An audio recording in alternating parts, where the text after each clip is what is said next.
Hello everyone. Thank you so much for all your support. I will never take you for granted. I appreciate you every single day. Once again, thank you immensely for all your help and support. I welcome you all to Nairobi, Kenya. And welcome to Kenyatta International Convention Centre, Nairobi. This is Kenya's global gateway. Kenya is bridging culture, commerce, and civic ambition. This building and the architecture are simply staggering. The views from the top are quite phenomenal. The Kenyatta International Convention Centre is more than just a multi-storied building. It's a symbol of Kenya's post-independence aspirations and a hub for global dialogue, trade, and cultural exchange. Here's a deeper look into its significance. Just a brief history. This building has got to be the pride of Kenya. The goal was to create a modernist landmark that would position Nairobi as a hub for international diplomacy and African unity. In all accounts, it worked, and it is still serving its purpose to date. Architectural and historical legacy. This building was commissioned by Jomo Kenyatta, Kenya's first president, in 1967, and completed 1973, with design by Carl Henrik Nostvik and David Mutiso. The structure has 32 stories, standing 105 meters tall, once the tallest building in Nairobi. The design style certainly depicts a bold example of African modernism, blending form and function with symbolic national pride. This majestic building was built in 3 phases: the podium, the main tower, and the plenary hall. The circular tower and rooftop helipad are especially iconic, often featured in Nairobi's skyline. This is a pure symbol of African sovereignty. The Kenyatta International Convention Centre's architecture reflects Pan-African ideals, a blend of modern design and indigenous symbolism. It was part of a broader wave of post-independence construction across Africa, where nations built banks, universities, and conference centers to assert their identity and autonomy.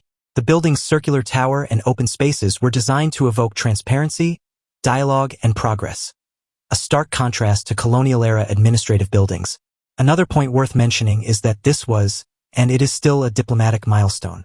Before its official opening in 1973, KICC hosted the first UNEP headquarters meeting in 1972, making Kenya the first developing country to do so. Its inaugural event was the annual meetings of the World Bank and IMF, signaling Kenya's emergence on the global stage. It is beautiful, it is iconic, and a must-see attraction in Nairobi. I am so glad that I visited it. The views are phenomenal. You can see the resting place of the late President Jomo Kenyatta, the President's office, the Nairobi rail station, and many more important government offices, such as the tax office and the home office. I believe they call it the Ministry of Internal Affairs.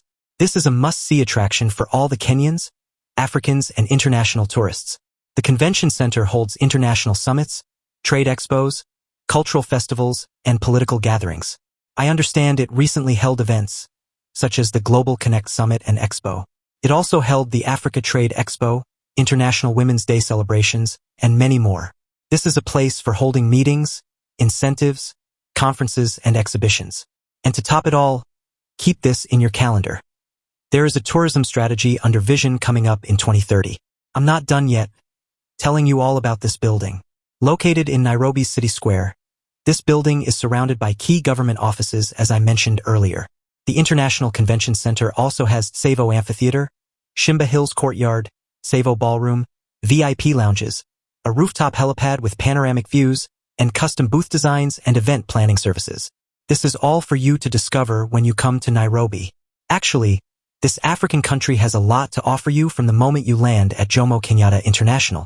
Kenya International Convention Centre embodies the architectural ambition of newly independent African nations.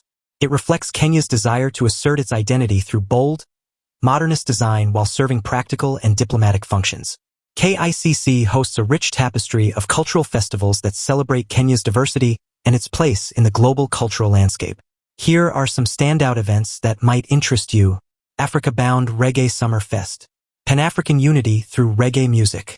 Live performances by African and Caribbean artists, food stalls, art exhibitions, and dance-offs. Everyone is welcome: youth, diaspora communities, and reggae enthusiasts. This event promotes cultural exchange and social consciousness through music. Then there is the Mujathai Carnival by the Kikuyu. This is the celebration of the Kikuyu heritage and music.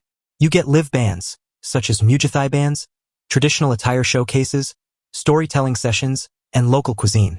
Again, everyone is welcome. primarily central Kenyan communities but open to all.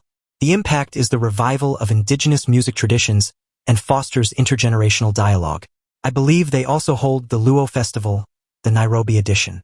The theme is based on celebrating Luo culture and pride. Again, it is Ohangla music, fashion, poetry, and cultural debates.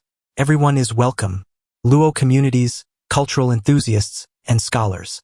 The idea is to strengthen ethnic identity and showcases artistic excellence. Arriving early gives you the opportunity to network, attend side events, and explore exhibitions. This is also the opportunity to gain more knowledge about the locals and Kenya in general. Again, feel free to do what rocks your boat. In the meantime, Kenyatta International Convention Centre stands as a modernist icon of post-colonial African architecture, embodying both the hopes and contradictions of early independence. You will find that Kenyatta International Convention Centre partners with hotels and tour operators to offer tailored packages that include city tours, safaris, airline operators such as Kenya Airways, and cultural excursions. Most of these offices are located on the reception floor. KICC serves as a launchpad for exploring Nairobi's urban evolution, including areas like Eastleigh. Please continue enjoying the views. I will catch you soon. Thank you so much for your time.